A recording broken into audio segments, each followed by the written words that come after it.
This is Greenshine for Cuppa Cuppa Tea TV.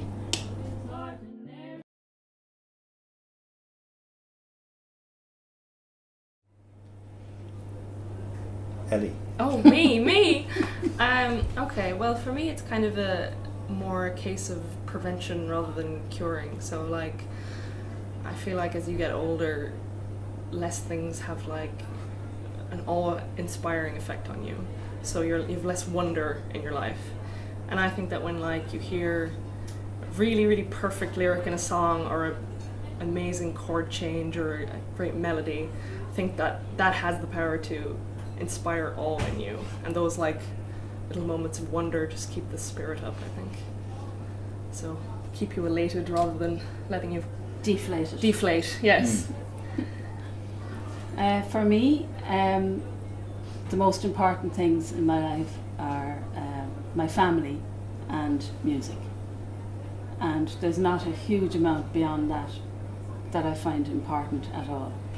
And with music, I think one of the really great things about it is that it's never-endingly interesting. You never get to the end of it, you know, and you think, you know, like sometimes I might go off on a tangent. I might listen to the same band or the same person for like 2 weeks every day, and you think you have everything you know about that music, but in fact if you leave it and come back to it, it goes on and on, you know. And I think as well you've slightly less chance of being lonely if you like music. You know, it's a great thing to be able to talk to people about, and you know, I don't know, music is a friend to me really, and has been since I was very small, you know. So that's my take on it. The second most important thing in my life is music. I don't understand when people don't, you know, can't hear music, or you know, and I know there are people that don't, but I couldn't imagine my life without music. Yeah, I've been playing music all my life, and I couldn't possibly imagine not playing music.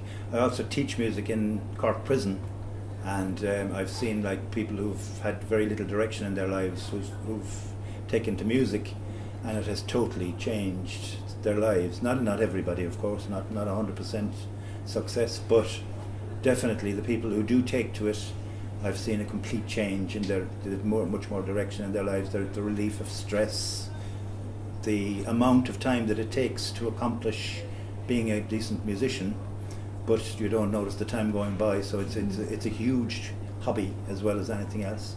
And apart from that, I think on the outside of the prison, then I think the social life that goes with music is hugely important. Like the amount of people you meet, the amount of friends you make, the amount of appreciation you get when you're playing live, all those little tiny things. And I mean, listening or playing, I think they're both hugely beneficial. Absolutely. It provides a great common ground for people as well, I think. I remember years ago when I went to France as a teenager, and I remember coming on the steps of Sacré-Cœur, and there was a guy playing guitar and he was singing, and for some unknown reason I sat down next to him and started singing. He had no English whatsoever, you know. I had a bit of French, but we found common ground in music, you know, and I think it can overcome an awful lot of barriers, and it can kind of change the way people think about situations sometimes, that they might be having a very ingrained attitude about something, and maybe the right song at the right time can just set them thinking in a different direction, you know. It's influential, I think. And writing original material is a huge release as well. Yeah. In a person.